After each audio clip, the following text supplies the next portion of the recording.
Hello friends, welcome to my channel. ముందుగా అందరికీ ఉగాది శుభాకాంక్షలు. మరి ఈ ఉగాదికి స్పెషల్గా మీ అందరి కోసం ట్రెడిషనల్ పద్ధతిలో మన నానమ్మలు అమ్మమ్మలు పచ్చి మామిడికాయతో చేసే మామిడికాయ పులిహోర ఎలా చేస్తారో చూపిస్తాను. అండ్ దీంతో పాటు మన ఓల్డ్ మెమరీస్ని కూడా గుర్తు చేసుకుంటూ కొన్ని ఫన్నీ టాక్స్ కూడా చేసేద్దాం. సో వీడియో ఎండ్ వరకు వాచ్ చేయండి. మరి ఇంక స్టార్ట్ చేసేద్దామా? Let's start. ముందుగా ఎలక్ట్రికల్ కుక్కర్లో ఇలాంటి టీ గ్లాస్తో 2 గ్లాసులు బియ్యం తీసుకుందాం. దీన్ని బాగా వాష్ చేసుకుని దీనిలో 1 గ్లాస్కి 2 గ్లాసులు వాటర్ పోసుకుని ఎలక్ట్రికల్ కుక్కర్లో పెట్టుకుందాం. ఇది కుక్ అయ్యే లోపల ఒక పచ్చి మామిడికాయని తీసుకుందాం. దీన్ని ఇప్పుడు బాగా పీల్ చేసుకుని ఇలా చక్కగా తురిమేసుకుందాం. మరీ పేస్ట్ లాగా తురుముకోవద్దు. చూసారు కదా, ఇలా కొంచెం పెద్ద పెద్ద పీసెస్గా తురుముకోవాలి. ఈ మిగిలిన టెంకని కావాలంటే పులుపు కోసం మీరు పప్పులో వాటిలో కూడా వాడుకోవచ్చు. ఇప్పుడు ఒక బేసన్లో కొంచెం ఆయిల్ అండ్ పసుపు వేసుకుని కలిపేసుకుందాం. అండ్ దీనిలో మనం ఆల్రెడీ కుక్ చేసుకున్న ఈ రైస్ని దీనిలో వేసుకుని చక్కగా బాగా కలిపేసుకోవాలి. అండ్ నెక్స్ట్ మనం ఆల్రెడీ తురుముకున్న ఈ మామిడికాయ తురుముని దీనిలో వేసుకుందాం. దీన్ని మాత్రం అసలు ఫ్రై చేయకూడదు. ఫ్రై చేస్తే ఏంటంటే మనకి పచ్చి మామిడికాయలో ఉన్న ఫ్లేవర్ అంతా పోతుంది. ట్రెడిషనల్ పద్ధతిలో మామిడికాయ పులిహోర అంటే జనరల్గా ఇలాగే చేస్తారు. అండ్ నెక్స్ట్ దీనిపైన కొంచెం సాల్ట్, అలాగే 2 స్పూన్స్ బెల్లం పౌడర్, జాగ్రీ పౌడర్ కూడా వేసుకుంటే మనకి మామిడికాయ పులుపులో ఉన్న కోరిపోయి మంచి కమ్మదనంగా ఉంటుంది. ఉగాది అంటేనే షడ్రుచుల సమ్మేళనం కాబట్టి మనకి పులుపు తీపి ఇవన్నీ కూడా రైస్లో కలిపినప్పుడు మనకి టేస్ట్ అనేది చాలా బాగుంటుంది.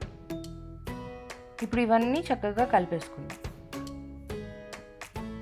అండ్ ఈ మామిడికాయ తురుము మీద మనం సాల్ట్ వేసుకున్నాం కదా, ఇలా వేయటం వల్ల ఏంటంటే మనకి పులుపు అంతా చక్కగా దిగి రైస్కి చక్కగా పడుతుందన్నమాట. దీన్ని ఇప్పుడు ఇలా కలిపేసుకుని మనం గట్టిగా నొక్కి పెట్టి ఒక 10 మినిట్స్ ఉంచుకుందాం. దీనివల్ల ఏంటంటే చక్కగా పులుపు తీపి ఇవన్నీ కూడా ఈవెన్గా రైస్ అబ్జార్బ్ చేసుకుంటాం. నెక్స్ట్ ఒక ప్యాన్లో ఆయిల్ పోసుకుని ఆయిల్ హీట్ ఎక్కిన తర్వాత కొన్ని పల్లీలు వేసుకుని మీడియం ఫ్లేమ్లో వేయించుకుందాం. మనకి జనరల్గా విలేజెస్లో ఈ టైంలో ఒక బర్డ్ వస్తుంది.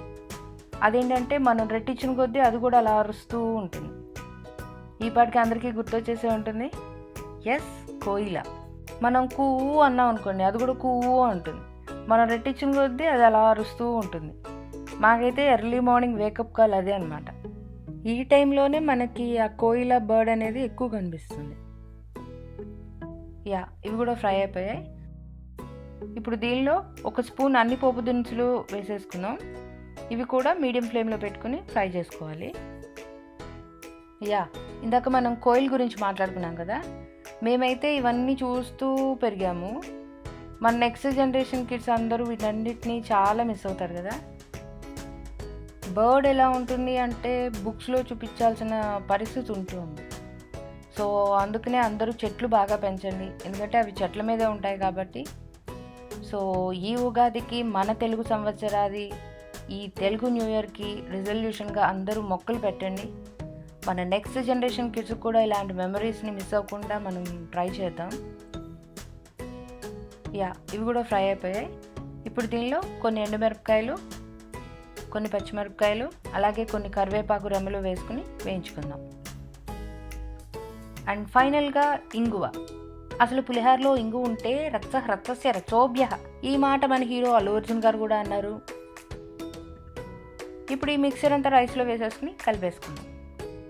అంతే, చూసారు కదా, ట్రెడిషనల్ స్టైల్లో మళ్ళీ మళ్ళీ తినాలనిపించే మామిడికాయ పులిహోర. మీరు కూడా ట్రై చేసి ఎలా ఉందో కింద కామెంట్ సెక్షన్లో పెట్టండి. మీకు ఈ వీడియో కనుక నచ్చినట్లయితే లైక్ చేయండి, షేర్ చేయండి, మర్చిపోకుండా సబ్స్క్రైబ్ మాత్రం చేయండి. మరో మంచి కంటెంట్తో మళ్ళీ కలుస్తాను. అంతవరకు signing off. This is Surekha at in short.